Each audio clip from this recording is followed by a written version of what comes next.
Trying to learn from your past is actually getting in the way of your healing. And I'm guessing you probably don't agree with that. You're actually thinking of the George Santayana quote, which we've heard over and over again and oftentimes heard misquoted, that says, "Those who cannot remember the past are condemned to repeat it." And the reality is, between the statement I just made and that quote, there's actually a middle ground. There are times in which our past is super useful and helpful in our healing and transformational process. And there are times in which we're focusing on the past, we're trying to learn, actually gets in the way. So today what we're going to do is we're going to talk about what role our past plays in our healing and transformation, and when it's important to let go of trying to learn from the past.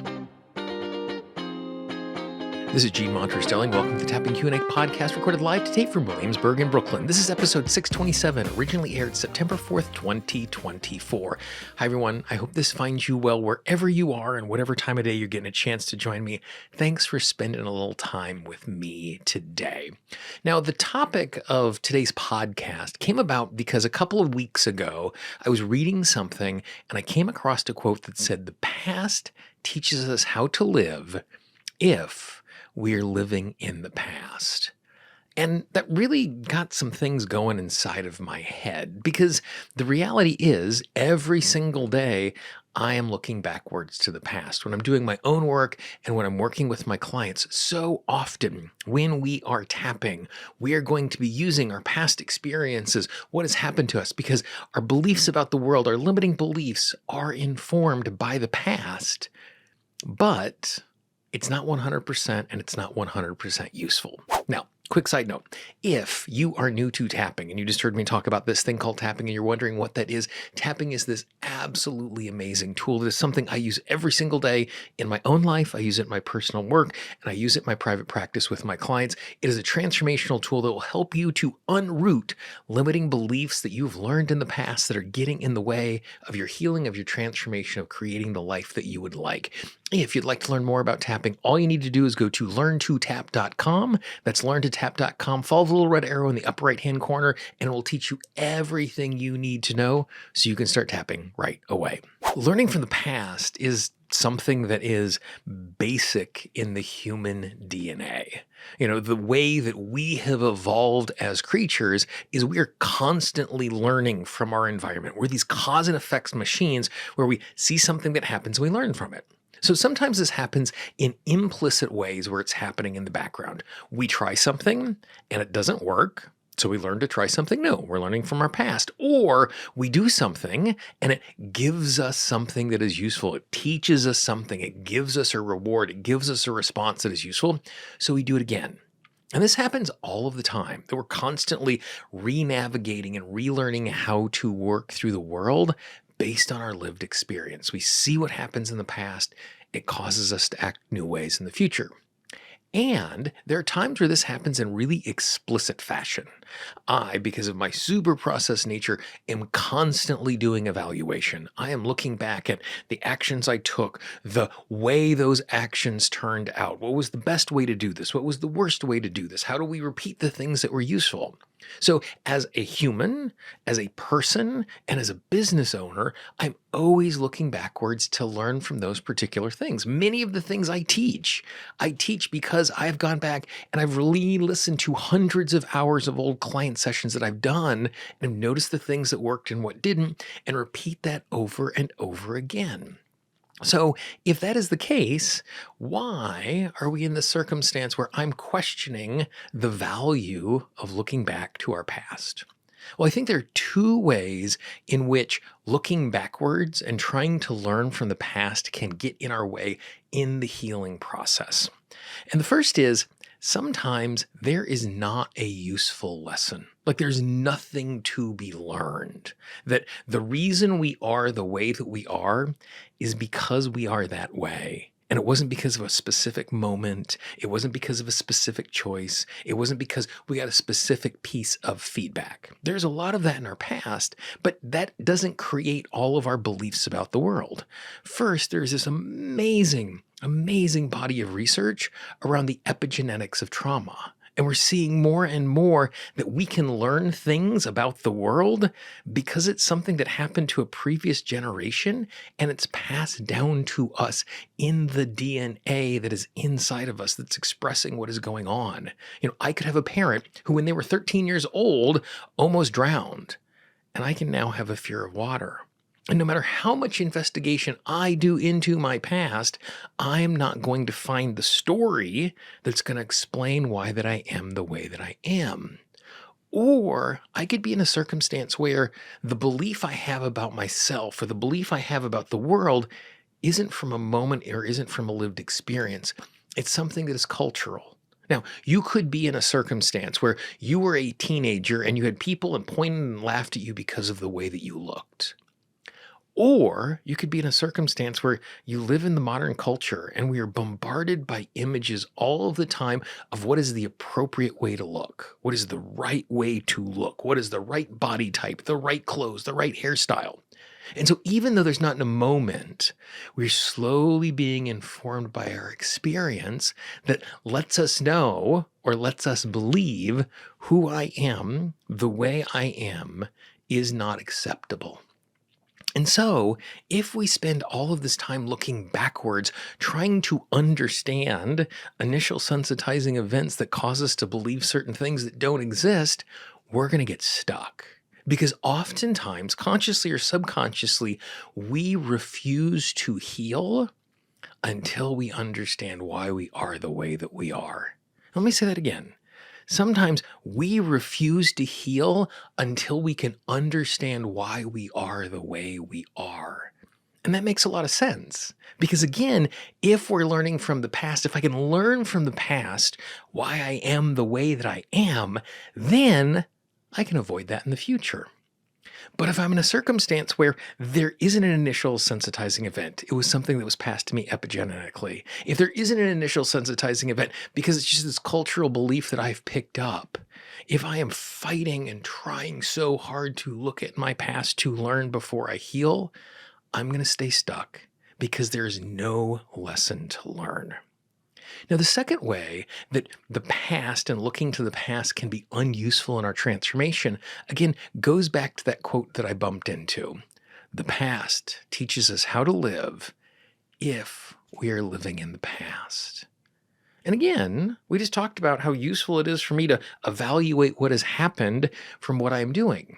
But most of the time when I'm looking backwards, when I'm looking at something I'm doing in my business, when I'm looking at a way that I've been trying to get healthy, if I'm looking at the success or lack thereof I'm having in my romantic life, I'm looking backwards into a time period that is a life that I am currently living.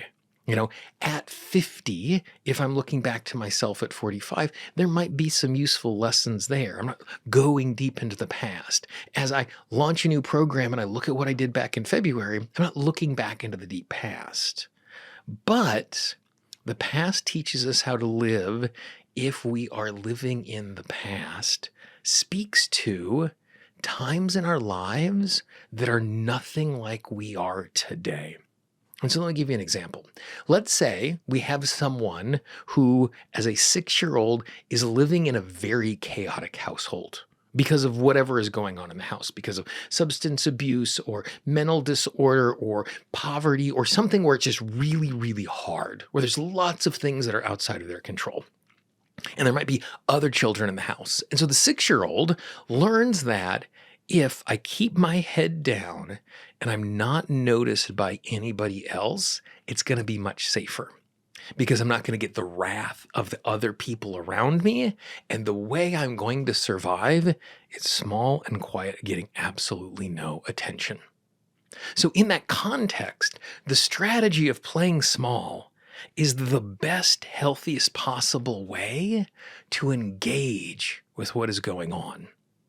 Now, as an adult, they are not dependent upon the adults in the household for them to have food, to have transportation, to have whatever they need in their life. Because now as an adult, they have agency in the world. They have control. And even if they are around chaotic people in their life, they are significantly safer. And so if I am trying to understand how my 6-year-old self navigated all of this right now, that is not a useful lesson because I am in a completely different place. And so when I am healing and when I'm transforming, I don't have to understand why I was the way I was back there because I'm in a completely different setting. And so the transformation can simply be as I am tapping, naming, I don't have to worry about being in control because I actually have control. I don't have to worry about being overwhelmed by others because I actually have agency in space. And so when I'm looking backwards, there isn't a useful lesson about how to navigate the world for my 6-year-old self. And there is a useful lesson. My 6-year-old self was really resourceful. My 6-year-old self, who didn't have people to tell him how to survive, found a way to survive. And so as we look backwards, it's important that we are gathering the useful information from our past. And boy, as you listen to everything that I've shared just over the course of the last few minutes, there's a huge amount of nuance in that. How do I know if I'm being obsessed? How do I know if I'm learning the right lessons? And for me, the way I do that is I just do some really simple tapping. So what I'm going to do is I'm going to encourage you to tap along with me right now. Tap on the side of the hand, take a nice big deep breath. Take another nice big deep breath. And what I'm going to have you do is just move from tapping point to tapping point, repeating after me. If you're in a circumstance where it's safe and it's comfortable, I'd really encourage you to tap out loud. I recognize the fact there are many useful lessons that can be learned from my past. I can look at past experiences. I can look at how other people acted. I can see what works and what doesn't from my past experiences. And at the exact same time, I recognize the fact it is possible for me to become too obsessed with trying to learn from the past. I can actually stop and prevent my healing because I am focused on the past. And it's good that I want to learn. But there's a part of me that can be so fixated on learning that it forgets to heal. Or it prevents the healing. Because it thinks learning the lesson is more valuable than the healing itself. I give myself permission to know if there are lessons to be learned, I will learn those lessons. If there are insights to be gained, I will gain those insights. And I give myself permission to heal and release. Because healing in the moment is the most important work I can do. Knowing that if lessons need to come, they will do exactly that. Nice big deep breath. And here is the dirty little secret about tapping on something like that. Oftentimes when I do tapping like that, and I let go of my conscious or subconscious desire to understand why I am the way that I am, all of a sudden the insight shows up. It's almost like when I'm desperately trying to get to it, I can't find it. And when I give myself permission to know it's okay not to know, I'm able to see it and it's there. Now, that doesn't happen all of the time, but after doing the tapping that I just did right there, I'm not emotionally attached to understanding my history or not. So if it shows up, it's useful, it's great. And if it doesn't show up, that's fine as well.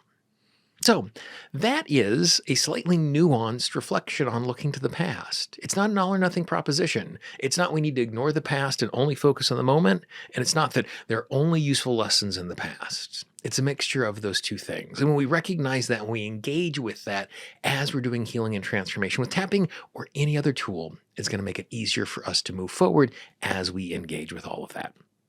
If you know someone in your life who could use a conversation like this, please be our ambassador, pass it along. We always say our marketing budget is your word of mouth. There might be someone in your life who could really appreciate this today. And if you reach out to someone and say, hey, I got this resource for you that you might use, you might like, even if they don't listen to this right now, their day is going to be better because you reached out to them and said, hey, I'm thinking of you. So it doesn't matter if they click a link that you send to them. Let them know you're thinking about them today. Yes, that is the cheesiest thing in the world. It feels cheesy as the words come out of my mouth, but I also know it's true. It will make a difference in someone else's day. As you look at the screen right now, you can see the entire playlist of all of the podcast episodes. Click on that, go back, consume some of the old content. Let me know how I can be helpful in the future. And I look forward to talking with you and tapping with you again real soon. Bye-bye.